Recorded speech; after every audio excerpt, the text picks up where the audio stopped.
Hello and welcome to another episode of the Film As We Know It podcast, the show that's run by and for cinema fans. I'm your host, Zach Hamilton, and with me, as always, is Tim Callahan. Tim, how are you doing, man? Doing all right. I can't complain. Doing all right. Can't complain. So we are recording after Halloween now. Would it be safe to say that the decorations are officially down, or are you still in the midst of it? It was a whole weekend process, man. It took them all down one day. I had them like drying off because got a little wet. And then basically all day today, I packed them all away and then started putting up all the Thanksgiving stuff. Oh, so you do that Thanksgiving stuff, not just straight to Christmas? Yeah, totally. I love Thanksgiving. Thanksgiving is actually arguably maybe my favorite holiday. Just the food, really? The football, like I'm all in to Thanksgiving, man. Football, I can agree with. Lions won, by the way, just putting that out there. Well, actually, I thought you were going to rub it in. Your Red Wings beat my Rangers tonight, too. Well, yeah, but the Red Wings have been killing it. I'm not concerned about the Red Wings. I'm more concerned about the Lions, which I thought I'd never say. I don't know why. The Lions, it's just, you're done. You're cooked. Hey, that's it. We beat the Packers, dude.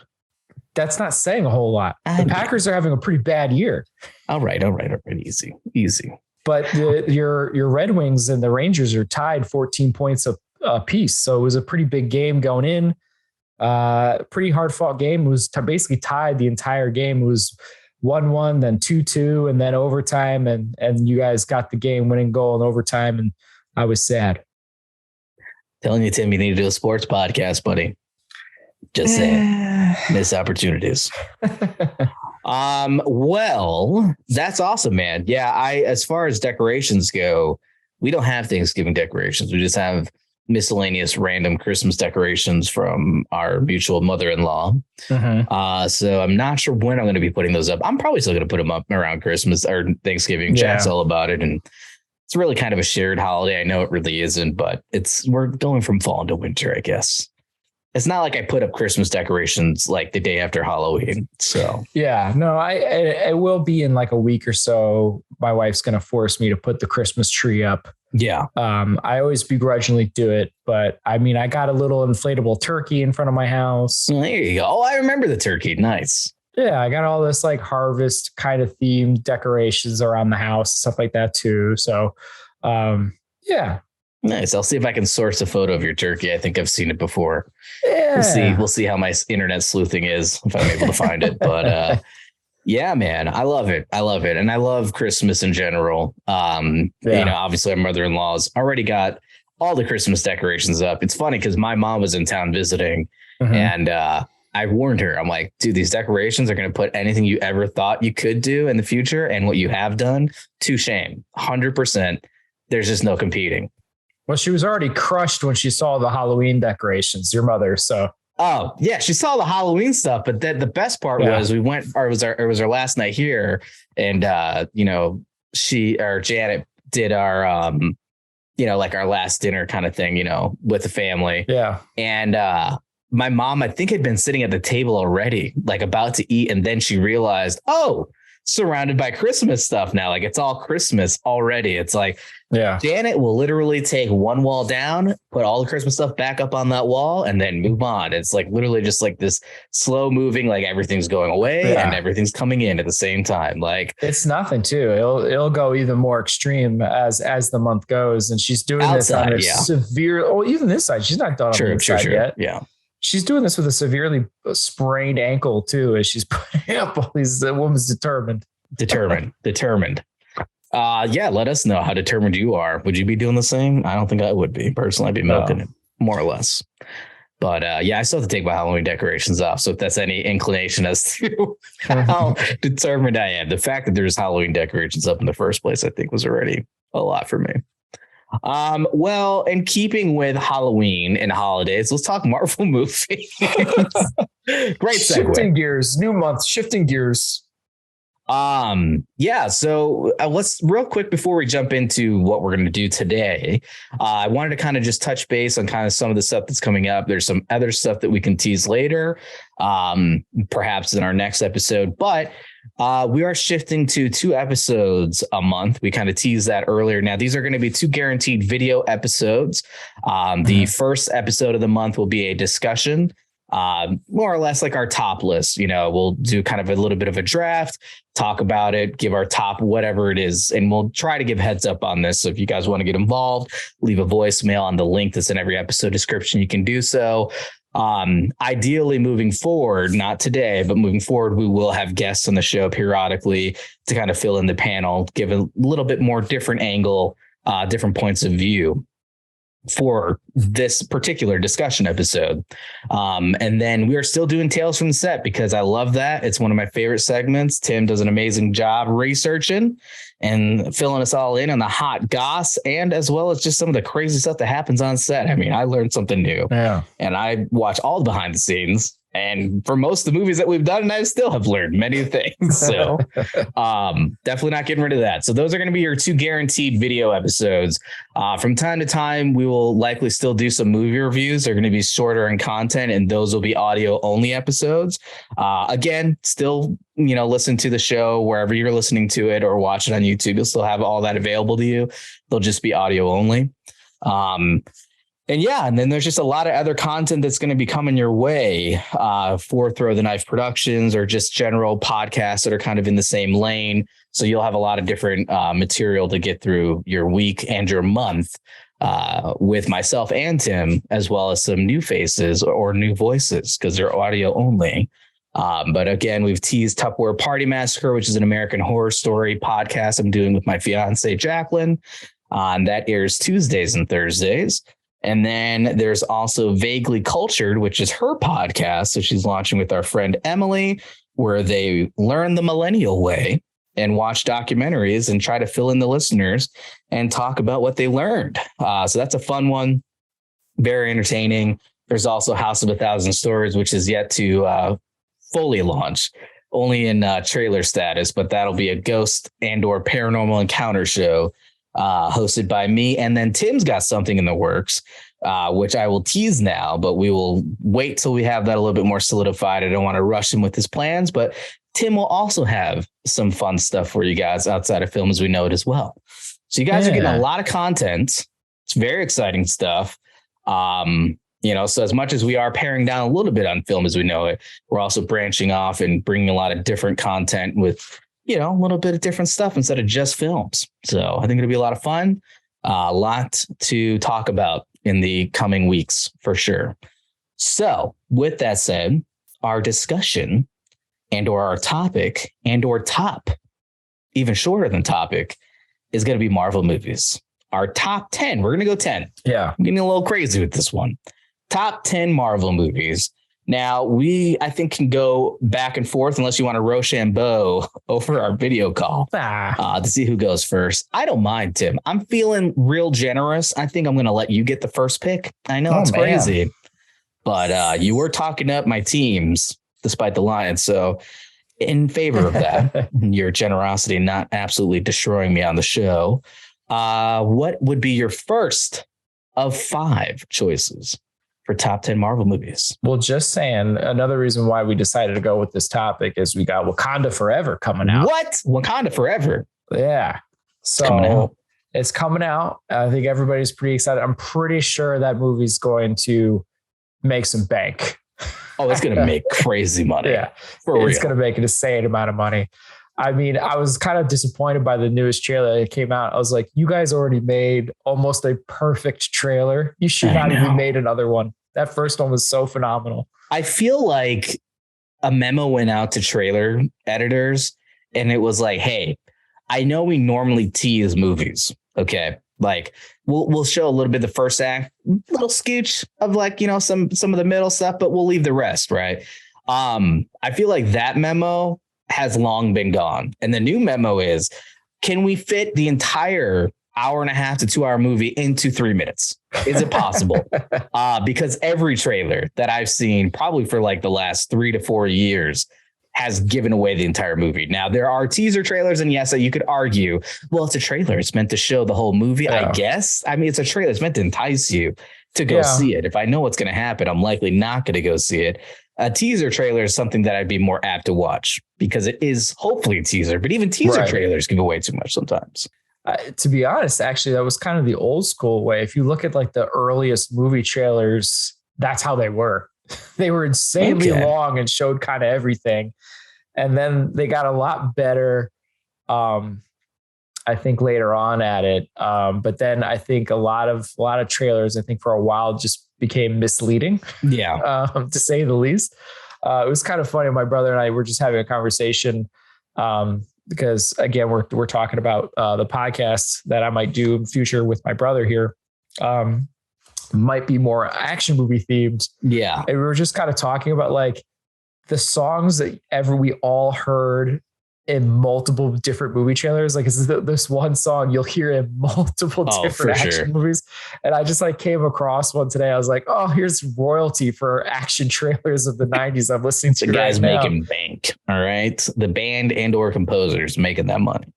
It's just kind of funny. I don't think anybody would have realized like, cool, I made this song. It's a hit. But I'm going to be mostly known as, I remember that song. I don't remember where. You remember it because it was in 4 different movie trailers in the 90s. Right. Oh my God. Yeah. It's crazy. Yeah, man. I love it. Something that I saw the other day, by the way, getting back to Marvel movies in particular with Wakanda Forever. I didn't know this. And I think I mentioned this at dinner. I could be wrong. But did you hear about the whole Ryan Coogler incident where he got arrested for attempted bank robbery? This was like, I think 7 months ago, but I just had YouTube algorithm was like, hey, I feel like you're going to do something about Marvel and or Wakanda. So I'm going to just pepper this into your feed. But I watched the body cam footage and it's like insane. What I will say that I find kind of, I don't want to say funny. I'm trying to choose my words correctly because it's insane. So to very much put it into context, no, he was not robbing a bank because that seems insane. A lot of police showed up, but again, they got a report of an armed robbery at a bank. That's why you're going to have that kind of police force. I feel like the way that they handled him and the way that they handled the situation was done pretty well. You know, they gave all their badge numbers, their name information. They treated him with a lot of respect despite being handcuffed. But again, given the situation, I will say to Coogler's, I'm assuming that's how you say his name. It's an interesting one. I think so. But to Coogler's credit, never once name dropped, never was like, do you know who I am? And it's so funny because like I was reading the comments and everyone's like, I can't believe how well he handled himself, you know, very well composed. I'm like, this guy made Fruitvale Station. Do we not remember that? Like, and it's funny because everyone's like, I can't believe he wasn't like, yo, I made Black Panther. I'm like, I can't believe he wasn't like, yo, I made Fruitvale Station. Very much more in line with what this situation is. But yeah, all it was he was going into the bank and he wanted to make a large withdrawal for whatever reason. It's his money. Let him do his thing. Right. And he didn't want them to count it at the counter with a money machine. Understandable. If that money machine is going off for like 10 minutes, counting a shit ton of money, I would feel very uncomfortable walking out of the bank after that because everyone knows I just got a huge fat stack of cash. So what he did is he wrote down his account number, wrote down the amount that he wanted, and then gave it to her. And then she asked him to put in his bank card, put in his ID. He did all of that. She then asked for his ID to verify. He gave her his ID. And then she's like, great, I'm going to go get your money. Leaves. He thinks everything's fine. Everyone's like, yeah, it's going to be cool. Next thing he knows, guns are drawn and everyone's treating him like he's robbing the bank. Like, what at any point in what I just told you would make you feel like you're being robbed, first off? And the fact that the cops are like all up in his business. I only saw the body cam footage. Again, this is just seeing something on YouTube randomly, but it was just crazy given what we're talking about today. And I'm hopeful that there was an equal amount of cops that were around the teller who called, because that's insane that he's now like handcuffed and dealing with all of this when he literally did nothing wrong. And the fact that that teller would think to call the police for something like that. I mean, gross misuse of police force in general and calling that many people out. Because there was a lot of cops. I mean, a lot of stuff can happen. It's just insane. Yeah. But it just goes to show that, like, even as a director, you're not safe if you're potentially a person of color, which is insane. wild. But again, I just love the fact that he was just like, I'm not even going to name drop. He was just super smart. He had a mask on, so I don't think he was easily recognizable. You may have seen the license or whatever, and you might have put 2 and 2 together, but not everyone's going to do that. There's very few directors, though, like regardless of race, gender, or whatever, that I think are just recognizable by visual. Yeah. You know what I mean? I think so, it's too. Very few that you would just know. Like, I feel like besides like Lucas and Spielberg, I'm trying Ron Howard. Martin Scorsese, but I'm gonna just blow apart your whole then let me name another group of lists. Keep going. Ford Coppola. Yeah, no, I disagree. Bull crap, dude. You would recognize him. Do I need to make a poll on this? It's gonna be totally not Marvel related, but I would make a poll in this episode. I would, but that doesn't mean like in general you're just gonna recognize that person. I don't know. Clint Eastwood's a director, technically. Yeah. I mean, he is also very, very well recognized. It's kind of like the same thing, right? Like, sorry to bring this back to sports, right? But like Mike Trout, like wins all these awards. Does anybody actually know what Mike Trout looks like? Fair enough.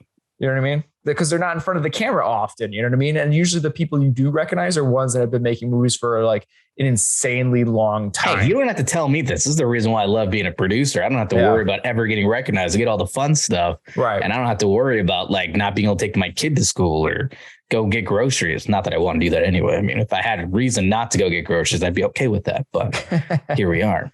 Let's bring it back to Marvel. You've got the first pick. We've got 10 total. What is your first of 5? Cool. So I get first pick. I'm going to go with my favorite Marvel movie, and I'm going to go with Captain America: Winter Soldier. Ooh, that is a good one. I would say the Captain America franchise out of all the Marvel movies has the best 1 to 3 movies out of all of them.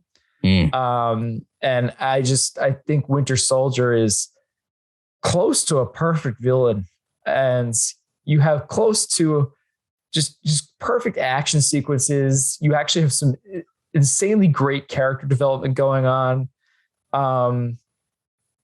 You get multiple different suits. You get action paced insanely well. Introduction of new characters to the audiences like Falcon and such. On Your Left is introduced. It's just there's so much greatness to that movie. I think and then just the general betrayal, right? Right. I mean, it's a lot, man. And you get the whole espionage thing. Like it's like they took like a 70s kind of political espionage thriller and turned it into a Marvel movie. I mean, how cool is that? It is wild because thinking back now, it's been a hot second. I need to rewatch them, honestly, but it's been a hot second since I've seen that. But the second you said that espionage, that different feel and vibe of the film, like I remember watching it being like, damn, like this is a Marvel movie. This is what this could be. Because I remember seeing like all the SWAT team or the FBI, response team showing up to like take them on and it feeling very real, not like overdone, not like characterized at all. Like it felt like, oh man, like these feel like these are actual operators that are which is ridiculous because they're taking on superheroes, right? / villain in this case, despite what's going on. It's just wild, also and I could be wrong and I might cut this, but isn't this where Black Panther's also introduced? No, that's Civil War. Damn. Yeah, that's Civil War where he's introduced, which is also really good and also some really great action sequences. Civil War is almost basically an Avengers movie just put into a Captain America movie. It's nuts. Yeah. That one's high up for me as well, but yeah. It's going to be on my list. So I'm just, since we're talking about it, going to lead right into that. That's going to be my next one. So fair enough. We're going with Civil War. Wow. So your first pick is Civil War? Wow. Well, I mean, we're talking about it. Look, Tim, you and I are very much alike. So I feel like I'm safe. This does not feel like a scary draft for me, really. It's really just who gets to claim what, like this is my pick. But I feel like we're both going to pick Civil War. Civil War is really good. It probably wasn't going to be my second pick, but yeah. I mean, the whole where he goes in to get to Bucky first and the whole stairwell action sequence is almost perfect. It's So good. one of the best action sequences that they've ever done in a film. Now, Daredevil takes the cake as far as action sequences in that hallway. The Netflix Daredevils. I mean, like everyone tried to replicate that after that happened. They're like, oh my God, you could do this. Yeah. They took Old Boy and was like, let's make it a superhero thing. Yeah. It's like, that's so impressive and cool. It's awesome. Yeah. I love Old Boy. It's a great reference, by the way. Yeah. He's using like the railing, the metal railing, and pulls it down to like go down the stairwell and stuff. Oh yeah, man. It's really awesome. It's badass, man. And then you get to see, you get to see Tom Holland as Peter Parker / Spider-Man. For sure. So that's exciting. And also it's a fun use of Ant-Man, I think. Yeah. Cause like, I feel like everyone's kind of like Ant-Man, like, how is this? And seeing him in that, you're like, dude, Ant-Man's kind of awesome, man. Cause Ant-Man turned into giant Ant-Man. And I have to say too, besides maybe Infinity War or Endgame, this movie probably has the next biggest emotional gut punch of any Marvel movie, because you find out what happens to Tony Stark's parents and everything, where he's trying to protect his friend Bucky, and he's fighting his other friend Tony, and the line of "he's my friend," and he says, "So I thought I was," or whatever. I can't remember the exact line. "So was I," right? It was just man. Oh, it's just so good. The emotional with War Machine too, right? You've got two duos, really. It's wild. I will forever love and cherish the scene where Winter Soldier actually kind of gets a pretty gnarly hit by Spider-Man, and there's like this moment where he kind of just like looks as like, did I just get like kicked and actually kind of hurt by a 15-year-old? Like, because you can tell he's a kid. Like you just how he's acting, his voice and everything, and how his physical shape is. And then he's like actually going toe to toe.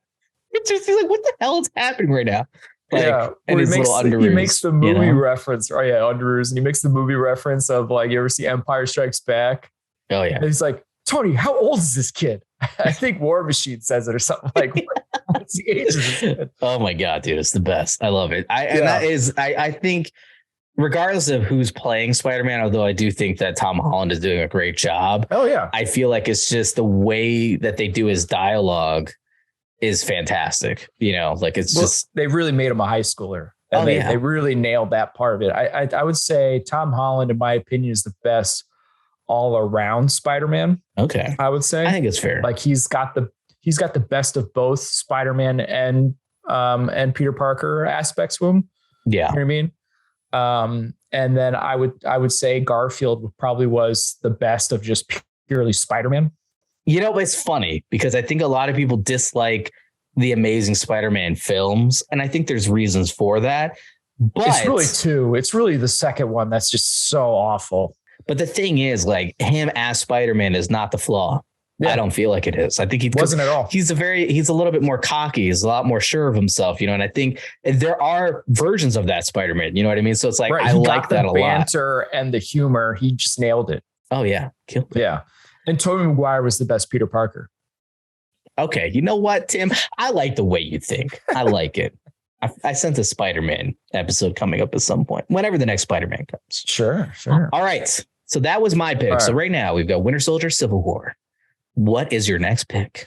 I think a lot of people have Infinity War, but I actually don't have Infinity War as high. No. Yeah, to me, it was great, but it's kind of like, I know where this is all going. Like, yes, the whole Mr. Stark was happening and dusts away, sure. But it's like, we all know he's getting his own movie. It's all coming back. So like, to me, I never really hit we know this now, but going into it, we're like, well, but the thing is, you knew the second movie was coming. You knew Spider-Man was getting his own movie. Well, okay, there's that, but it could have been prequels. We've seen that before too. But I think the biggest thing with us as being comic fans is we know that people don't stay dead in general, right? So it's actually one of the biggest problems with comic books. Yeah. So, so I'm going to go with Endgame. 100% agree that is a better choice. I get it. It lulls a little bit in the time travel sequence. And it probably tries too hard to try to explain itself. But I think if you just need to let it go and try to understand it and just have fun with it, which I did. And It's the playing around in previous movies. When it's done, we've talked about this before, but when it's done well, I really love it, man. Like Ready Player One did some of that with The Shining and stuff. And like, it's just so cool to see that, especially as fans of those movies. And as people that are going to see like Endgame, like, dude, most everybody, even if you weren't a Marvel fan, you went through all the movies to catch up because it was just such a big world event. Like honestly, I'm trying to think, and I could be way off, but like that movie when it released, like that was a thing. Like for sure. I had to get my tickets like a month plus in advance. I was super like I didn't want any spoilers. I tried to like really go into that. And they were doing damage control themselves in general, the studio, to avoid any spoilers. But like, dude, seeing that movie. So much so that they purposely changed up the trailers to those movies to mess with people. Oh, yeah. Is insane. It's crazy. But I loved it. And it was one of those, that's a great experience. I think we've touched on that before. What your favorite experience is in a theater with a crowd, but holy shit. Seeing the whole movie, the whole crowd was insane. Yeah. It's just wild. Like the moment too, just of Cap fighting himself. And, I could do this all day. Yeah, I know. It's so good after you see all the movies, as you were saying. Like, it's just everybody understood. Everything pays appreciated off. That. Yeah. On Your Left, man. Your left. Emotional. But even before On Your Left, right? The hammer.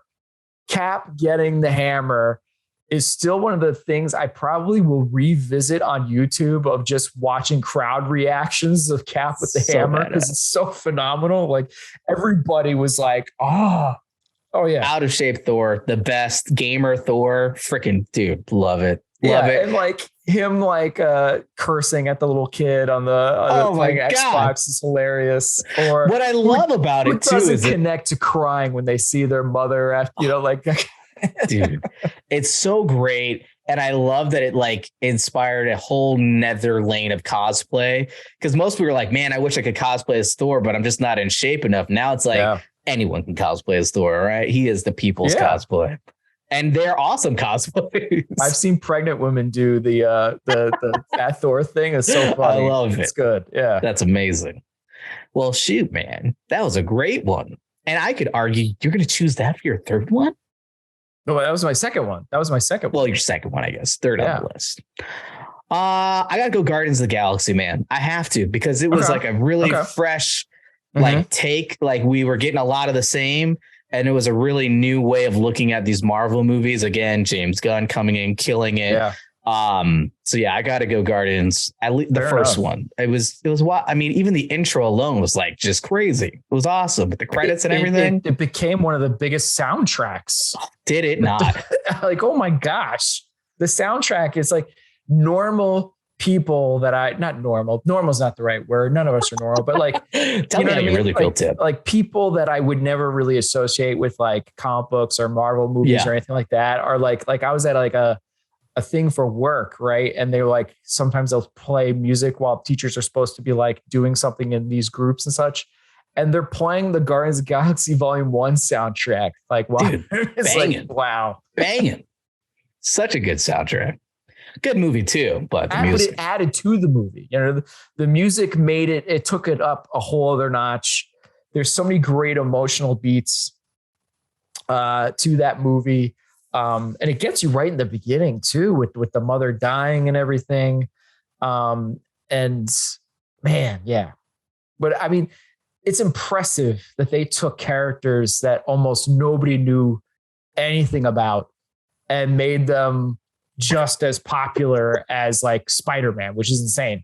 But I mean, Marvel's kind of been doing that for a long time, because Captain America and Iron Man were not ginormous characters before these movies. No, not at all. Boy, are they now. Yeah, it's insane now, but it's like, it's impressive where it's like I knew Captain America and Iron Man very well before any of those movies, but like Guardians of the Galaxy, I'm like, yeah, I really don't know that much about these characters myself. And like now, like, by the end of the first one, when Groot dies, you're like, oh my God, like you're crushed when Groot, saves them all and dies. Dude, brutal. Brutal. And you're empathizing so much with a full CG raccoon. Yeah. You're like, oh God, I feel your tears, Your Rocket. friend just died. Oh my God. Oh my God. I feel so bad for Vin Diesel, who just says Groot.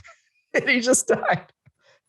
It's impressive. Dude, I love the behind the scenes of him saying Groot. It's like a, oh yes, this is what it took to do the voice of Groot. It's like, okay. All right. Yeah, sure. I think we're maybe reading into that a little bit more and give you a little more credit than but it's the way he said Groot. Well, it's kind of isn't the Minions movies they actually have dialogue for the Minions?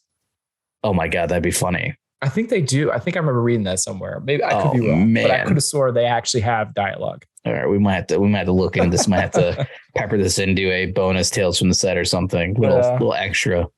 All right. So that was my pick. So now what is your third pick? Thor Ragnarok. Yes. So much yes. Thor Ragnarok. What could you, it took arguably the worst of the main character franchises of the Marvel movies. Yeah. Thor was okay. Thor: The Dark World is rough. It's probably one of the worst ones. Ooh. I don't even like talking. I don't like saying the name. It is like Voldemort to me. The movie that shall not be named. It's not great. Although it probably gets too much hate, to be honest. No, it does not. It is valid. It is valid. No. And I'm sure I know people that worked on. I don't care. It's not the one I hate. To be honest, it's not the worst one in my opinion. Okay. Actually, wait. I want to know what your worst one is. I know we're doing top, but I'm curious since we're. I hate Iron Man 2. Okay.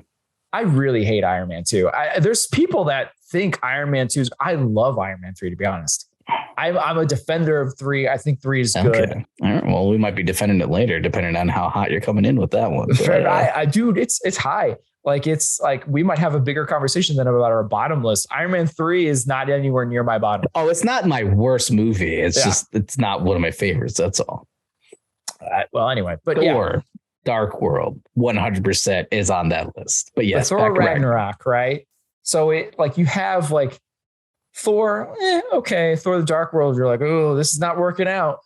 Thank goodness for these Avengers movies. And then Thor Ragnarok, you're like, oh my gosh, this might be one of the best movies they've ever done. This is insane how you can jump up that much after 2 bad movies or 2 bad movie. And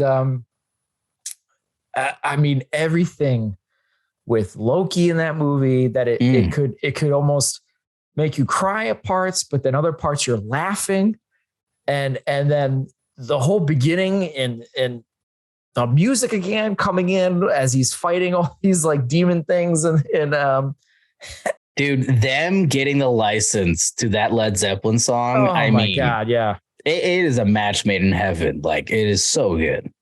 They nailed it from the trailer too with that. And, oh gosh, what's her name?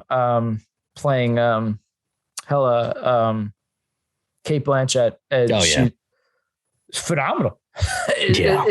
One of the biggest things they say too with Marvel movies is they have a villain problem. Mm-hmm. And she's probably one of the best Marvel villains they've ever had. She was so good. One of my favorite openings in in any Marvel movie is Thor Ragnarok when he's chained up and he's just in the cage. Oh, I've had times talking to you and blah, blah, blah. And then you find out he's talking to this freaking bag of bones over there in his cage with him. And then when the guy is full on doing it's I've waited for years to doing this whole thing. Oh, hold on. I'm coming back around. Coming back around. Dude. And it set the tone so quickly. I'm I'm ready. I'm here for it. Followed by awesome action, the action comedy. And then even the relationship, obviously, with Bruce Banner or Hulk in this case, Hulk. Ruffalo is hilarious in that movie. Oh my God. It's so good. And what's her name playing? Gosh, why am I drawing a blank? That was introduced in that movie too. And she's clearly drunk and then she falls off and then gets back up. Dude, it's fantastic. It's so good. Valkyrie. Yeah, Valkyrie. And that ending battle sequence too, Are You the God of Hammers? Oh my gosh. It's just, there's so much good action in it too. It's an insanely great mix of action, seriousness and comedic takes. And it's one of the things that was kind of a bummer of Thor: Love and Thunder is they messed up that balance. Yeah. And it was kind of a it letdown. went too into one lane versus that solid balance. You need both. Exactly. Taika Waititi, too, in general, was such an odd choice for a director. But I think that really showed them that, like, oh, we should take more chances like this because this is the end result, right? No one's thinking. And it's so funny to watch the behind the scenes of Star Wars, like the shows like Mandalorian that he's been involved in, and them thinking like, oh, well, he's the VFX guy who knows the VFX language because he worked on Thor. And it's like, dude, I've done one movie. Like that, but he's coming in, everyone's like, oh, he knows everything. He's got the lingo. He's like, he should know all of it. He literally played a full CG character, right? Yeah. Which is amazing. I love Corey. Really fun CG character. Yeah. Oh my God. And then obviously Jeff Goldblum as the Grandmaster. I mean, dude, so funny. Plays to all of his eccentricness 100%. And it's amazing, especially when he like doos that guy. He's like, jeez. It's so good. It's okay. We're work part. Was it? We're work buddies. So apparently there's a story behind this. I can't remember it. I don't know if it was a Make-A-Wish or something like that, but a kid recommended the dialogue. Like it wasn't originally in the script. Oh, really? And yeah. There's a whole story behind that line. That's great. We'll have to look into that, but it was very funny. It's an amazing line that still holds up. Like, it's just so good. Yeah. Oh my God. I love Thor Ragnarok. It's great. All right. Well, shoot, man. Now I got to pick something. Ooh. I do want to point out, though, before I make mine, to tease mine, stall a little bit, if you will. An old podcast from many years ago now that I used to do where I interviewed actors, directors, stuntmen, stunt actors as well. Called Film Revered, Revered. And I say this because I would love for you to look at this episode. But the episode is the one with Bobby Holland Hansen. It's literally the name of the episode. Bobby Holland Hansen is an amazing, one of the premier stunt actors out there working today. He's literally stunted for, or has been the double for freaking Christian Bale in the Batman movies, Daniel Craig in the James Bond movies, which let me tell you, I'm shocked you're not doing something with that. Just putting that out there with your other show. But regardless, Bond will come. I mean, we're doing action movies. So okay, fair enough. It's a tease. We're getting there. Yeah. Working our way up. But more importantly, he is literally Chris Hemsworth's double and has been for like over a decade now. So any movie that requires a stunt double, it is Bobby Holland Hansen. But he also, and I believe it was Civil War, also doubled as Captain America as well. But it's interesting because he does like all the fights and everything in Thor Ragnarok, which we're talking about. And he details arguably one of the gnarliest freaking injuries that I've ever heard. It's like this guy literally takes hits all the time, like gets lit on fire for a living. Yeah. But when he mentioned this whole thing where basically it's the scene where it's like the big fight with the pole arms and everything in like the great room and everything, and he's attacking everybody, and he basically gets kicked so hard he does one of those very famous spiral fallouts right into the air. Yeah. So I guess, and it's in the movie, but when he got unwrapped, you're supposed to keep your legs tight when that's happening so that you don't have any injuries, and his legs slipped out. So when he unwrapped, he literally just ripped his groin because his leg fell out during the spiral. And I'm like, holy Jesus, man. Like of all the things that I didn't think would sound terrible, but it took him out. Every guy just crossed their legs right there. Ugh. God, but just hearing him talk about the amount of, because you're talking about Thor, right? Yeah. The dude, Chris Hemsworth, is like jacked, and it's not even like cut, it's just mass and tone, but mass. Like the guy is huge, right? Sure. Really embodies that superhero physique. And it's just nuts to hear Bobby talk about it. And he's got such charm. He's a very British man. I'm curious if he's going to be in that, because like Chris Hemsworth's got this new show coming out, which is like all about Chris Hemsworth going to do insane things and challenges. It would not surprise me because they're like buddy. They travel together, everything. He also helps out. I think it's Discovery or something. Yeah. Right? It's called Center, I think, is not that, but he's got his own fitness app too called Center. Okay. It's like a fitness and nutrition program that he does with a lot of his stunt team. And he's involved in that as well. Gotcha. So that wouldn't surprise me, but he literally talking about fitness and nutrition. He has to be twice as in shape as Chris Hemsworth, like twice as in shape as him. The guy's already crazy in shape. He's got to be twice as in shape because he has to not get injured, which obviously we talk about. Some injuries are just unavoidable, right? But he has to do all the stunts. It's not just like, he can't just be a bulky dude. He has to be able to run. He has to be able to do all these things and be active and be limber despite his size. I'm like, dude, just hearing him talk. And then if you follow him on Instagram, I think it's Bobby Dazzler, freaking guy, but fantastic. Like, genuinely a great episode. Not trying to plug an old show, but it's very fitting to what we're talking about. A glimpse behind the scenes, if you will. All right. It is my turn to pick a movie. Well, Blade hasn't come out yet, but I'm pretty sure it would have been on my list because I'm excited for it. Very excited. Do love the first two Blade movies. I do love Blade. It's so good. I gotta say, I know that it's like, I'm at a cross because I do like Iron Man in general, like, and I don't hate Iron Man 3. Iron Man 2 is okay. But I gotta say, Iron Man, I think, is the one that I gotta go with because it literally, without it, that was my next pick. Yeah, it was my next pick. Yeah, I mean, it started it all. It started it all.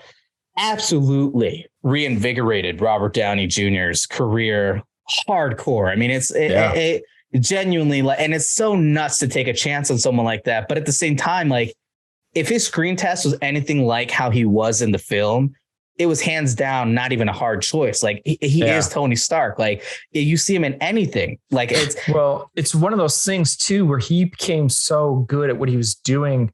The comic book character was not that. No, the comic book character has changed and adjusted the cartoons. To him, they have changed to be more like Robert Downey Jr. Because that was not Tony Stark in the comic books. But I feel like you needed it, right? I don't feel like it would not have played as well. But that's kind of goes to how Iron Man was not this giant big character, right? Marvel sold all their rights to all their big characters. This was a huge swing for Marvel to make this Iron Man movie, and to Jon Favreau like fought for Robert Downey Jr. So it was so much just like big swings here, and man, did they connect. 'Cause that movie's great. Delivered hard. Amazing visual effects. That movie is old. Okay. Like, I feel like people don't realize 2008. Ouch. Okay. This hurts a little bit right now. It hurts. Yeah. It'll hurt all you want. It's 2008. We're in 2022. 2022, man. I mean, like, make me feel old. Okay. I mean, I feel old. You're not that much older than me, Tim. Jesus. I know. I got probably more gray. Well, you got some gray in the beard. I got some white hairs, man. I got a lot of gray. A lot of salt and pepper at the sideburns. That's why I wear a hat all the time with these headphones. But Iron Man is fantastic, dude. Like, and I think that you taking the chances that they took is the reason that a character that you wouldn't normally think of being such a game changer in film and genre in general really helped solidify that movie and making, this become a thing. And you've got Jon Favreau, which I got to tell you, man, like, I just, you watch Swingers. I love Swingers. And then to see where he's come from to now. And it's like, dude, like, understand that this man, honestly, he's got to be up there with Lucas and Spielberg at this point. If you're not putting him on that list, because the amount of what he has done for film, whether you like it or not, like, he has a arguably definitely top 5 Christmas movie under his belt with Elf. That's him. You know, like, that is a classic. Whether you like the movie or not, it is a classic. It is rerun you're all right. the time. Iron Man, obviously. The Iron Man started the Marvel Cinematic Universe. Okay. Yeah. Jungle Book. And this is where we go. He starts the live action adaptations, like true live action with Jungle Book. And then we're at Star Wars now. Yeah. I mean, and honestly, like, I feel like a lot of Star Wars fans felt very left down with the sequels. And then now you've got TV shows that are outperforming and doing a better job than the films. And that's because he's involved. It's like, what happens if Jon Favreau gets his trilogy, right? Him or Filoni. We cannot forget Filoni. Oh my God. If Filoni could just get everything, just let Filoni do what he wants to do and let him cook. That man. Take all my money. Did you, by the way, not to go on a completely different, did you see the Tales of the Jedi short series yet? I haven't seen it yet. I want to. It's very much on my list. It's short amount of episodes. They're not very long. It's all Filoni filling in just gaps. Say less. They're phenomenal. They're phenomenal. I love it. Dude, what they're doing with Star Wars on Disney Plus is like, dude, I'm here for it.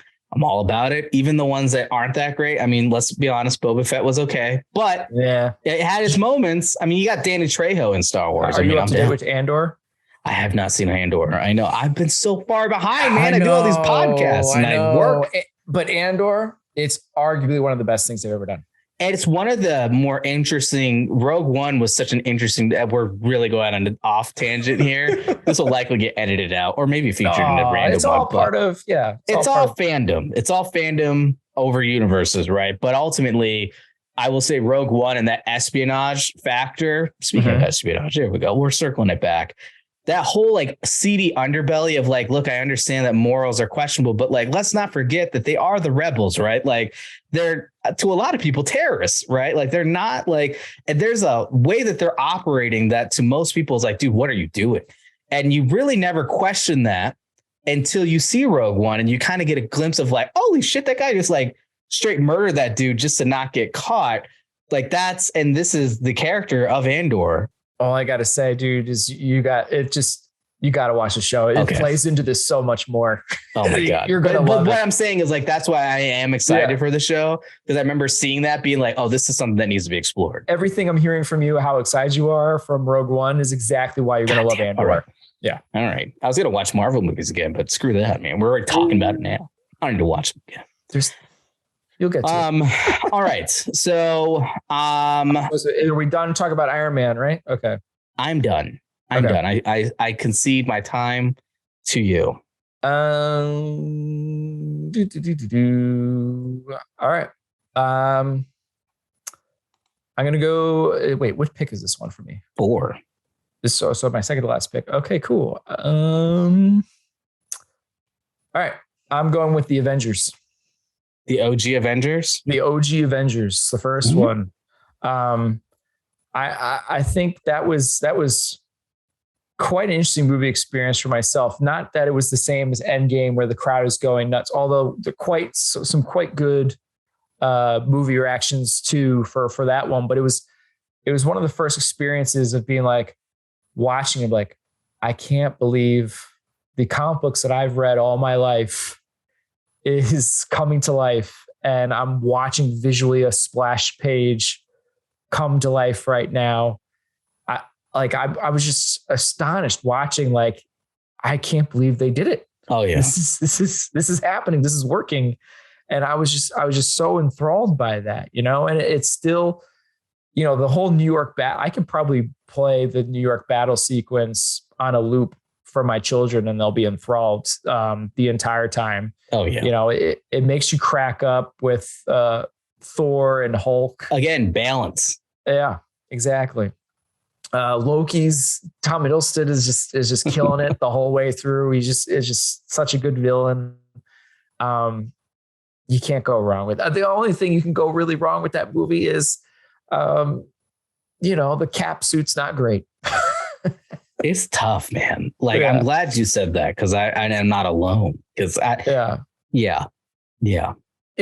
only saving grace is like you could be like, okay, it wasn't his cap suit. Obviously, his cap suit changes later on in the other movies. Like, it was made by a fanboy who had his trading card. Nothing is as bad as the cap suit for fake Cap in Falcon and the Winter Soldier, bro. Like, talk about really accentuating the ears, man. Like, you could have done something for the guy. I felt bad. It could have been worse. I mean, you could watch the 90s Captain America movie where he had rubber ears. Yeah, man, that's I was rough. Such a comic book nerd and lover that I watched that horrible, awful movie so I'm many a completionist. times. What can I say? I watched it repeatedly. I had it on VHS. I was so desperate for anything. I'd watch the Captain America 90s movie. I'd watch the 1980s Dolph Lundgren Punisher movie. Like, I took all those bad, painful movies just because I just wanted it so much. I remember being so excited that my parents were like, hey, there's this Ghost Rider show you should watch. I was like, Ghost Rider, let's watch it. But it's like that. It was like an awful, like, educational Ghost Rider program. I don't know if you ever saw that as a kid. And I was like, hilarious. Oh my gosh, this is horrible. You're ruining everything for me. It's not what I thought it was. Oh yeah. I love it, man. Avengers is dope. And it's also like really the first time that you're it's not really the first time, but I would say first time in grand scale throughout an entire film that you're seeing these actors who are playing a role. I mean, this is, like I said, it's not the first time, but definitely more, I would say, like at the level of fame that this franchise was growing at this point, and the actors themselves that are playing these characters, seeing them all now starting really to truly cross over into other films. Now you've got Avengers where you've got all the same actors. No one's been recast, playing the same roles. And obviously this grows exponentially as we've talked about. Mark Ruffalo. I get it. Yes, because we don't have Edward Norton. I know, which I don't hate that movie, by the way. I don't either. And it's technically canon. Yeah, no, it is. So, but yeah, man, like it's killer. I got to pick another movie, man. Yep. And man, this is tough, man. So I know, man. All right. Well, what am I at? 1, 2, 3, 4. Wait, 1, 2, 3. Okay, this is my fourth pick. Okay, good. I got a little nervous. Yeah. I got my last pick coming up. You get the last pick. Oh, all right. Oh man, this is tough. I'm gonna go Black Panther. I don't give a shit. Like, there's nothing to apologize for. I have my issues with it from a visual effects standpoint, and it's tough for me. Okay. Because obviously this is my shit. Like this is what I do for a living. I very much try not to talk about movies that I've worked on for legality reasons. Obviously, Lord knows I've signed enough paperwork at this point. But I love Black Panther. It's on my list. I'm officially saying Black Panther is on my list. Okay. It's fantastic. It was another really refreshing film to enter into the series. I mean, T'Challa in general, like, dude, freaking like, it's amazing, like, and then you've also got Claw. Dude, yeah. Like, again, I'm not a huge fan of Andy Serkis for a multitude of reasons. Getting back into my field in an industry with, this guy is known for playing character like animals and creatures, as well as one could argue Gollum is a creature, but regardless, Smeagol, Gollum. But the fact that the man literally owns and operates a motion capture studio, yet refuses to say that anyone else does anything for him with regards to his performance is insane to me. Like, I'm not the only one that feels this way. There are literally t-shirts that say that I was animated by Andy Serkis or ridiculous shit like that. Because if you know the industry, which a lot of people, this is very much getting into the nooks and crannies that are not as mainstream. When you do motion capture, it's not clean, regardless of the system that you're using, how elaborate it is. It's not perfectly clean. There's a lot of jitters. There's issues with floor connects, or there's issues with anatomy. Like the guy literally plays freaking King Kong. I mean, for one, but also is playing all the, the apes, or he's one of the apes. Caesar. The apes, Caesar. Yep. Yeah. He's not a freaking ape. Like, despite there being commonalities, he's not an ape. They move and operate differently. And he does a good job of recreating it. But there are things that need help. There's also things that need to be done facially. The technology has gotten to the point now where it is a lot more hands off to a degree. I will give him that. But leading up to now, literally like this year where we're at, to get the emotion that you're seeing on Caesar's face, in the later ones, especially to see that performance. Yes, his performance is the root of it, but animators have to go in there and do their job to really fully bring that character to life. It's not just him. So I'm really on a soapbox right now because this is the reason why I have issues with Andy Serkis, because he's publicly been like, oh yeah, whatever. And I'm like, dude, you literally own a company that does this. Like, what are you doing? However, love him as Claw. Like, I really do. Like, he's fantastic. It's great. It was a really cool take on it with the arm and everything. It's a cool one. Obviously, you've got Michael B. Jordan killing it. Yes, there we go. I mean, that physique, insane. I cannot even imagine the amount of time that he sat in that chair for the makeup when he has a shirt off. Holy shit. Yeah. Like, talk about detail, man, with all the rivets under his skin. I think there's a reason why it's not done a whole lot throughout the movie. Oh, yeah, for sure. Dude, like, it's badass. But I can only imagine. Yeah. The soundtrack, again, we talk about Guardians of the Galaxy, the soundtrack, freaking awesome. You've got Kendrick Lamar coming in, lending his hand, killing it. Yeah, man. Dude, it's always great to have a movie where the villain has a point. Yeah. Like you totally see his point. Yeah, exactly. And that's why it has to be up there as one of the best Marvel movies purely because of the villain. And that's where my problem with the movie is the villain and everything with the villain and his point and that everything there. It's so good. There's so much there to work with. It's just so much about society and the world and even with our own politics. And it's so good. The problem is the hero, as much as, T'Challa and everything there and is some great stuff, but there's not a whole lot for him. He becomes underwhelming because you've got it's an imbalance. The villain overshadowed our hero. Yeah. And it turned into one of the problems that I think that some of the Batman movies had back in the day, where the villains were way more interesting than Batman. Not even back in the day, even more. I mean, look at Heath Ledger, dude. Like, still the same. Yeah, I mean, I would give Christian Bale some credit. They did try to give credit, but the reason you watch Dark Knight is not Christian Bale. Oh, for sure. But like, they do try to give like Batman more of like the Christian Bale Batmans. They try to give that Bruce Wayne more of like character development that you don't really have in the previous Batman movies. True. And so it's always been kind of a Batman problem where the villains have just been so much more interesting and just better. And I think it was just weird to like all these Marvel movies where you always had a villain problem and you finally have, you nail it. It's like the Lions, bringing it back to football. You know, you got an amazing offense, in this case of an amazing defense, but your offense sucks opposite now, but I'm saying like that parallel here. Exactly. And it was just kind of like, man, as much, again, I'm not trying to say anything to belittle. I mean, well, Chadwick does an amazing performance for sure, but phenomenal, but what you got, like what you're given, what you can do with it.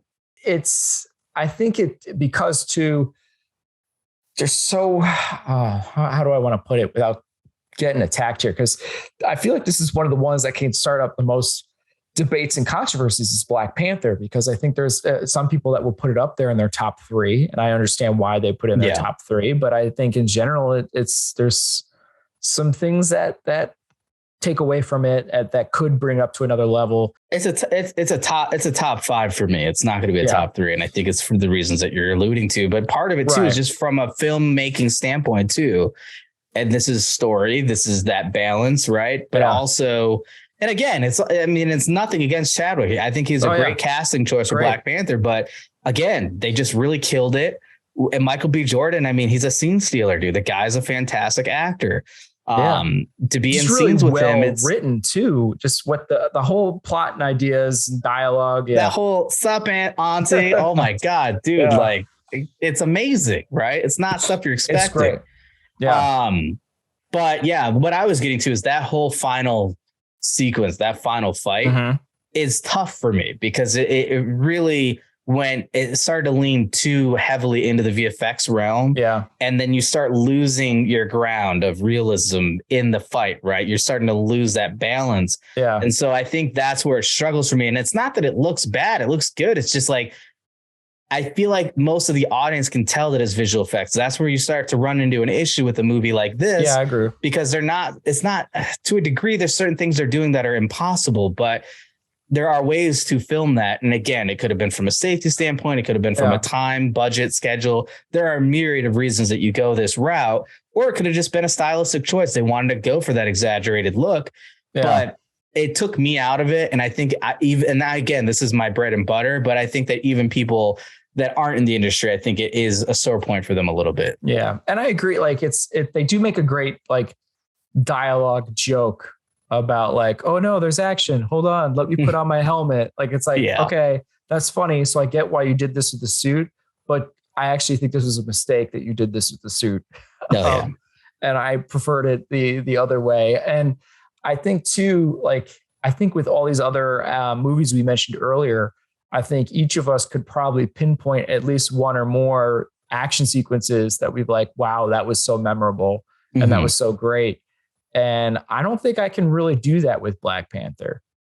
There's definitely moments. Like, I mean, the car chase scene is pretty awesome, but it's not. But it's not like I'm going to be like, oh my gosh, that was so good. You know what I mean? Like the car chase scene is pretty freaking awesome. I'm going to be honest. Okay. Like I enjoyed it, but yeah, it's not like when you're thinking like the fact that I'm narrowing in on something like that versus like this epic fight that happens at the end. It's like, I think this is highlighting the problem that I'm talking about. Right. Like, yeah, exactly. And obviously there are other scenes, big fights too, as well. Mm-hmm.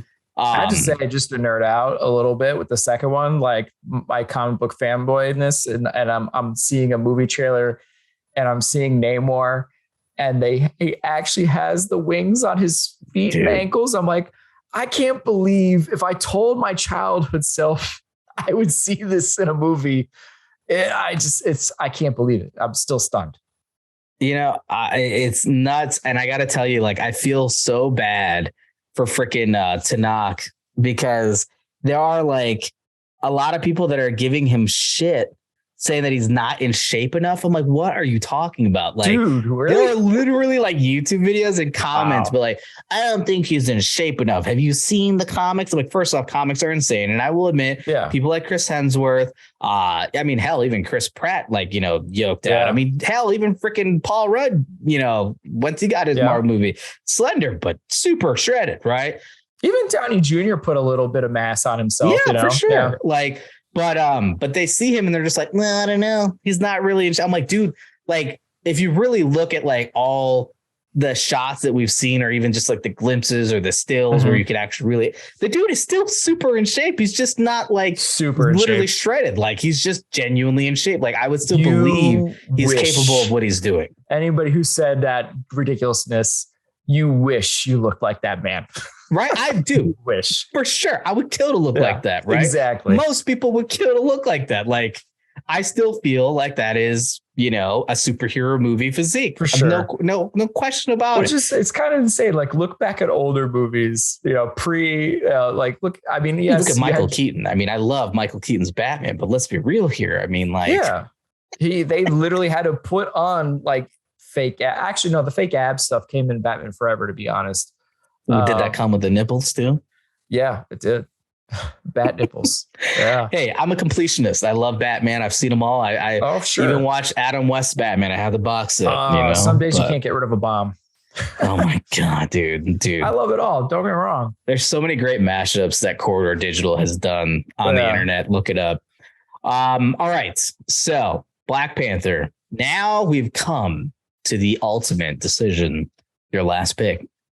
Man, I'm gonna put some drum roll music in here, or Jeopardy music. I'm not sure.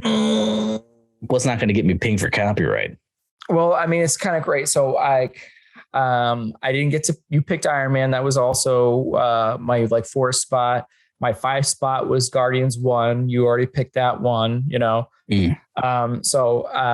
And then like right around there, I have Civil War. So, you know, so I'm just saying, like, I do have these other movies kind of higher, but you picked them. So good picks. I'm going to go with Spider-Man No Way Home. Yeah, you got to. Yeah, it was pretty awesome. I'm not going to lie. It really is like expert class of being like, okay, we're kind of boxed into this whole shared universe narrative. How can we get ourselves out of this one to continue our story here? Show good character development, but also fan service at the same time. And somehow they pulled it off, and it was impressive to watch. You're making it really hard for me to pick a movie after that one. I mean, like, I remember the trailers getting released. I knew in my mind. Now, I can't remember. There were so many people that were like, we know what's happening. And there were so many like people breaking down the trailer being like, look, there's something missing here. This clearly got edited out. And it's true. Everybody knew it was coming. That was still a ginormous movie experience of when Andrew Garfield pops out, theater goes nuts, and then Toby pops out, and even huge more it's reaction. Toby fucking Maguire, dude. Like, they brought him back.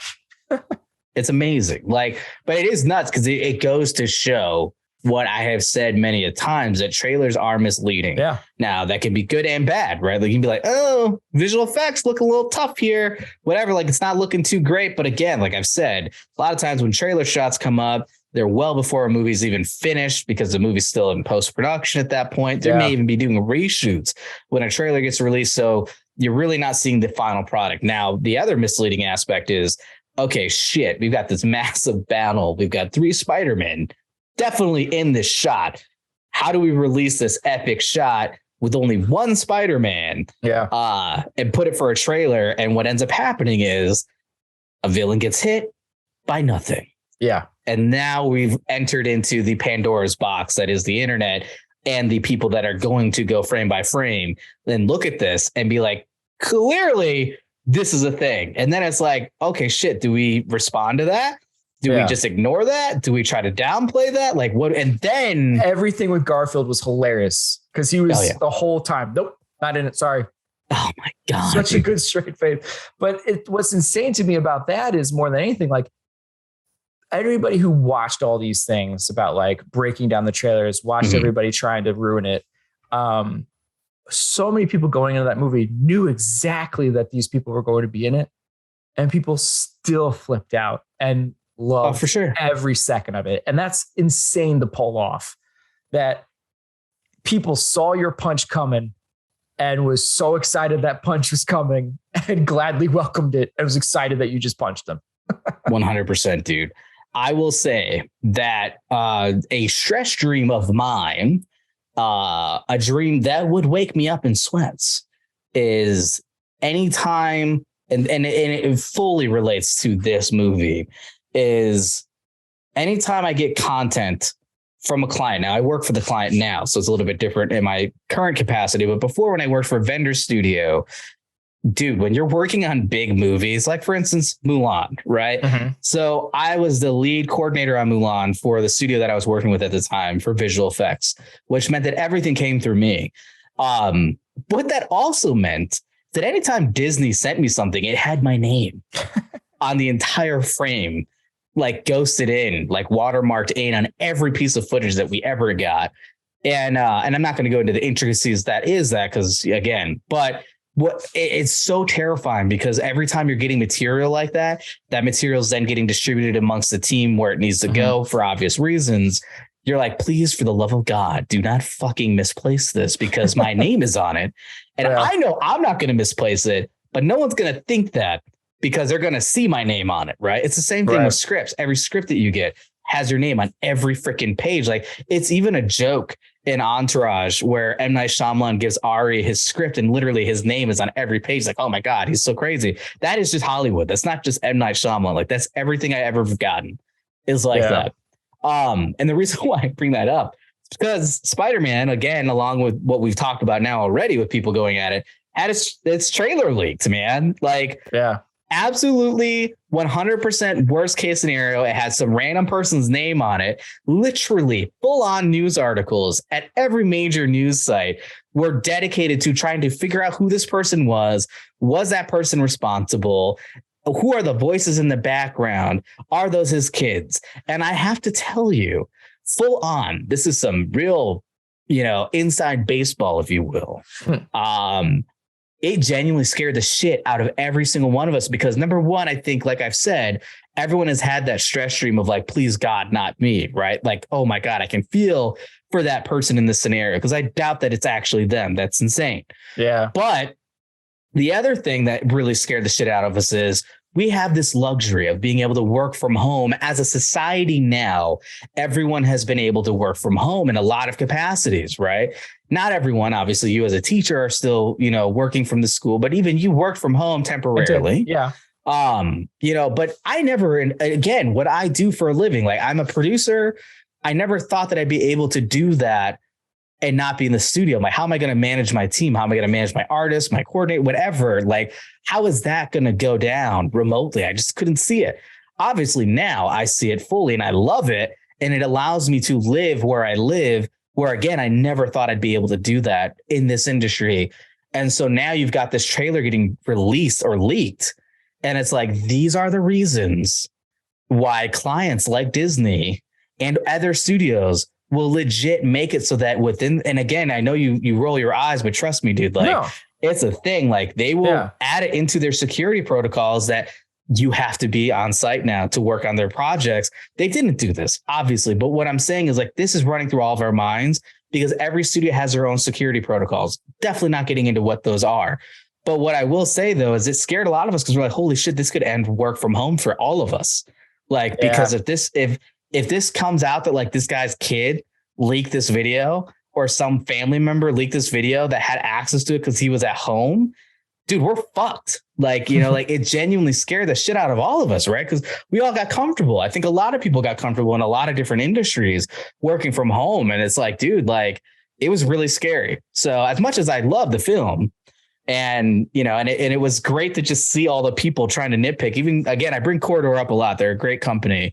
But even they were like caught up in it and they were like, as much as we'd like to say that this is fake, that is definitely Andrew Garfield. Like we can definitively say there's no way that's green screen. That is definitely him. And that he doesn't even have the same haircut that he had in any of the Amazing Spider-Man movies. Clearly, this is him in the movie. There's really no way around it. Yeah. So yeah, but again, great movie. And again, you know, we've talked about actors playing the same roles. This is like, you know, I love Spider-Man Into the Spider-Verse. It is arguably my favorite Spider-Man movie of all time. Yeah. It's so good. The animation styles that are present in it, the choices that they do, even down to the frame rate per character, is just so fantastic. The voice acting is fantastic. You're getting a Miles Morales on the theater screen. Come on. But then now you're getting a taste of what that looks like. Really not even a taste, but a movie of what that is with the actual actors themselves, despite aging, more so with Tobey Maguire. I mean, the guy's not young anymore. I mean, he's not old either, but like, that's a tough one, you know? If a lot of people could be really scared to come into a role like that, having it been such a long time since, you know, playing that character. And he looked great. And he pulled it off. And it's amazing how many emotional beats they really got you. The Gwen Stacy shit, man. With the Gwen Stacy and Andrew Garfield, where he just tears up and everybody knows the context of that, and it just hits you really hard. The Tobey Maguire speech at the towards the end, trying to talk him down from killing Green Goblin and everything. It's just, man, it's phenomenal how it's like, we're gonna make you feel and earn all of these emotional beats throughout all of this fan service is just insanely impressive. And action stunt alone, I will never forget seeing 3 different Spider-Man all swinging together. It's the stuff of dreams, dude. It's just, oh my God. Like, and that's always the beauty of Spider-Man. Spider-Man loves being Spider-Man. And it's always refreshing to see. And you see all 3 of them all going woohoo and swinging together. It's like, brings a tear to your eye, man. And it's not animated. So you know, there's so many awesome experiences that I think comic book fans have been able to have in animated films that are like, oh yeah, that's cool. Like, I love that they went there. DC has some fantastic animated feature films that they've done that are straight to video. Obviously their TV series are really great too, but to see something like that in a film, live action with those caliber of actors, it's like, dude, a lot of us didn't think that would happen. For sure. Awesome, man. The action sequence where in the apartment building, in Happy's apartment building with against Green Goblin, and the fight was brutal. And Green Goblin was like taking Holland and just throwing him through the floor and the ceiling. You're like, man, it's just brutal. And also impressive how Tom Holland's 3rd movie at the end is now at an origin point of stereotypical comic book Spider-Man of, I'm living in an apartment, I'm poor, I got my own costume again. Like, wow. Like, it's just, I'm impressed. I was really impressed by all of it. And I was really shocked because I really thought nothing was going to be, for Holland's sake, Homecoming, because I love Homecoming. Oh, Homecoming's fantastic. And it would have been on my list if it wasn't for No Way Home. Yeah, I still think love the Vulture realization moment, dude. So good in the car. It's so amazing. Talk about awkward moment with your prom date's dad. Like, I think in the theater, like I actually didn't see that coming for some odd reason. I didn't see that coming, that it was going to be her dad. Yeah. And that the whole, it's just, oh my, and he was so good in that scene. And hey, Pete, it's just, oh, dude, Keaton's a fucking goddamn so legend. I love him so amazing. much. I know. And I'm really worried for Flash, given all the shit that's going on with Ezra Miller right now, because if I get robbed, I already got robbed of Michael Keaton as Batman in the fucking Batgirl movie. Okay. Yeah. So if you're going to rob me again, like, I get it. It's hard to really argue when the guy's been brought up on kidnapping charges. Okay. Like, shit's getting weird and wild in Miller's land. Really not what you want. Yeah, it's not good. Okay. I get it. Can we just release the film if he gets convicted and then just give all the money for him to like the victims, and that way we can still get the movie and not feel bad about it? I don't know. I don't know how you do it. I really don't know what the right answer is. It's a tough one, man. It's a lose-lose. Well, no, you want to know what a lose-lose is, Tim? We're fucking going on and on about how amazing No Way Home is, and now I gotta pick a goddamn movie after that. There's plenty to pick from. There's a lot to pick from. Again, I don't feel like these are in any order. For me personally, these are just in general a collection of a top 10. I'm not necessarily, we don't need to rank these. I think these are just arguably our top 10. If we'd like to rank them. These are our personal favorites. But yeah. And going in that vein, Ant-Man may not be the most popular choice, but it's another one that was like a really unique movie for me. Definitely had me looking at ants differently for sure. It would not have been my next pick, but it would have been my pick after. Yeah. Dude, the shit with Luis, man, that dude, like anytime you're about to catch up on a show or you're about to watch a new season, you're like, all right, let me watch the recaps. That dude just like literally Michael Pena needs to just make a living. Like I would honestly, if he was on Cameo, I would fucking pay him to do wrap-ups of me. Like, I'll give him the script. I don't even give a shit. Like, I want it. Like, it's so freaking hilarious the way that dude just summarizes everything. Yeah. His character in general is fantastic. Obviously, Paul Rudd as Ant-Man is also very unexpected, but fantastic. Obviously,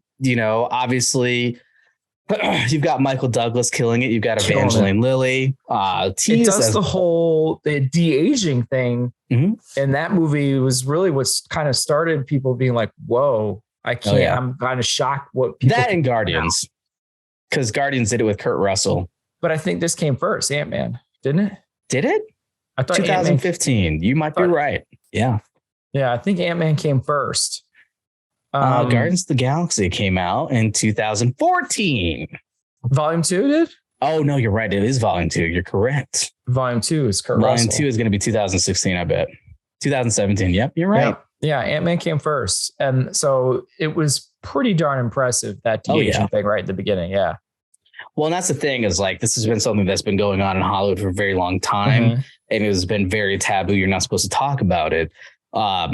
But now with certain situations like this, it's like, well, obviously we can really brag about this now because we know that actor is not actually, 20 or 30 years younger. Right. So, right. Michael Douglas being alive is helpful. I think the problem was Rogue One.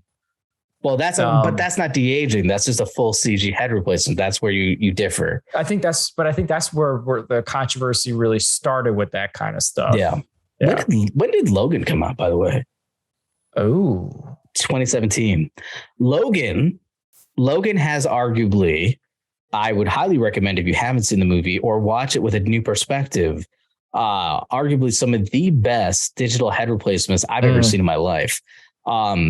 There are scenes in that movie that people, even to this day, do not realize that it's not him. Like there's an amazing scene during the car chase where he's in his, he's got his suit on and everything. And he's like, it's this shot. If you're watching the video podcast, it's basically this. He's driving like this. His head is fully in frame. It's about a little bit more punched in than this. And you're seeing all the action going on outside the window. And he's driving like this, boom, boom, boom. That is a stunt person. And they fucking replaced his head that close to cameras. Crazy. No one notices it. Also, the whole scene with him and oh my God, I'm drawing a blank. It's X something. Fuck. What is the young version? It's not really the young version of Wolverine, but the clone. I can't remember. X-23. Yes. Okay. At least that's in the comic book. It was X-23. Is or that whatever. X-23 or is that the girl though? I thought that was the girl. The girl is X-23. I'm not talking about that. I'm talking about the other Logan, the clone that they have. I can't remember what they refer to him as.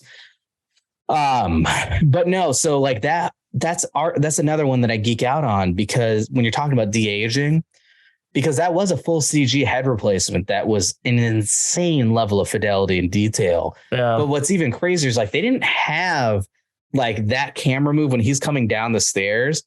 Dude, that's fucking handheld and not motion captured. So very quickly, when you're doing visual effects, especially like a head replacement or something like that, you really want to make sure that you're able to repeat that camera move 100% digitally. You can measure and know exactly the distance, how it's moving, the speed, everything, height, all of it. You can measure with the motion capture rig.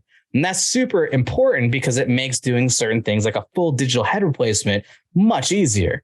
But they didn't do that. They literally just had a handheld shot of him coming down the stairs and they fucking replace this dude's head. And then you see them like this, lock eyes. Fucking insane, dude. Like it looks that's nuts. So real. It's amazing how much we used to like that used to not be a problem for us, right? Like one of the greatest action movies of our childhood era was Terminator 2, right? And like you see Arnold, or supposed to be Arnold, on the bike coming down in that underpass freeway area, right? And it's like clearly they do a slow motion shot of the T1000 or whatever coming off the bike, and it's like that's definitely not Arnold. Like you can see it.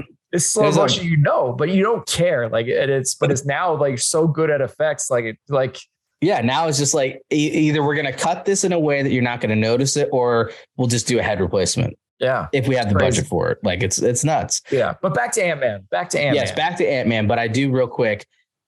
I love I'm Gonna Get You, Sucker. It's a real random classic film that I like to throw out there because they really take the piss out of like swapping in the stunt guy. There's this great scene in the bar where his mom's like trying to fight these bad guys that are bullying him, the main character. And it just switches to a white dude with a mustache. Like, dude, like it's fucking hysterical. Like they don't, it's literally Mario. They just subbed in Mario and then they cut back to her like, oh, woo, yeah, that was a tough fight. It's freaking hilarious. Like, so, but it speaks to what we're talking about full on. Like it's totally taking a piss out of it. But yes, Ant-Man is fantastic. I love how they did the visual effects in that. And honestly, one of my favorite, more memorable scenes is in that case, the big fight scene at the end. It's so fucking hilarious. And it's done so well because it's like so epic. Everything is like, oh shit, like we're on this train, we're moving fast and there's all this shit going on. And then when they cut out and the big collision with the train, and it's just like this little toy train that goes boop boop and falls up the rail. Like engine comes out in giant size. Oh my fucking god, dude! The comedic timing in that film, especially in that fight, is so superb. Oh my god, it's hilarious. Yeah, so good. It's so much fun. It's a good villain. Across there. I mean, he's a lot of fun too. He really owns every bit of that movie too when he's in it.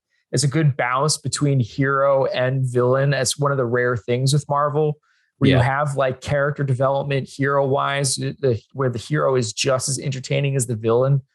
And it's just, it's really Evangeline Lilly comes back, which I'm like, man, I haven't seen you since Lost and you're doing great. This is awesome. She's still killing it, right? Yeah. Still stoked. I know you're going to be the Wasp and I can't wait to see it. Obviously we have seen it now, but in the context of when we first saw it. Yeah. And it's a lot of fun. It really is a lot of fun. And when they, at the end, when Pena comes back to, as you were saying earlier with the wrap up, you start laughing even before he gets into it. Because you know it's coming. Yeah, exactly. And it's like anytime, like as being a teacher, I hear so many times students go, see what happened was, and like, oh my God, it just every time I hear a student say it, I just hear Michael Pena in my bed. Yeah. A lot of fun. There you have it. The top MCU movies for us here at Films We Know It. Zach and Tim here, speaking of myself in third person, try not to go too far down that lane. Oof. End up in a crazy house. We've got Tim, Captain America, Winter Soldier. Me, Captain America, Civil War. Tim, Avengers Endgame. Me again, Guardians of the Galaxy, going back to Tim with Thor Ragnarok, me Iron Man, Tim Avengers, me Black Panther, Tim rounding out his list with Spider-Man No Way Home, and me with Ant-Man. So that is the list. If you are interested in checking out some MCU movies you haven't seen in a while, check out these ones. They're fantastic. They're definitely our favorites. And again, quick reminder before we head on out for the week and the week to come. We will be off air next week unless there is a bonus episode of a movie review. But we will be off air, and our next video podcast, official numbered podcast, will be airing in 2 weeks. So keep that in mind. And we will obviously continue to update everybody on our socials. So if there is going to be a surprise bonus episode drop, we will, of course, let you know when those are going to happen so you guys won't miss it. Yeah. And again, those will be available just where you listen to our show. Nothing different. And with that, I think it is time to wrap this episode. Tim, do you want to wrap us out? Yeah. I think, by the way, I think if we do review a movie, I or both of us, mine is definitely going to be The Menu. I'm very excited for The Menu. Everybody, I don't know if you've seen it. I'm really excited for that one. Nice. But anyway, and with that, it's time to wrap up and end this week's episode. Please show your support for the podcast by leaving a review on Spotify, Apple Podcasts, Google Play Music, or wherever you happen to listen to or watch the show. Also, sharing with your friends never hurts. Be sure to follow us on social media and to get the latest show updates. You can find us by searching for the hashtag Film As We Know It Pod. Lastly, thank you for tuning in for another episode of the Film As We Know It podcast. Have a great week, everyone. Have a great week. Peace out.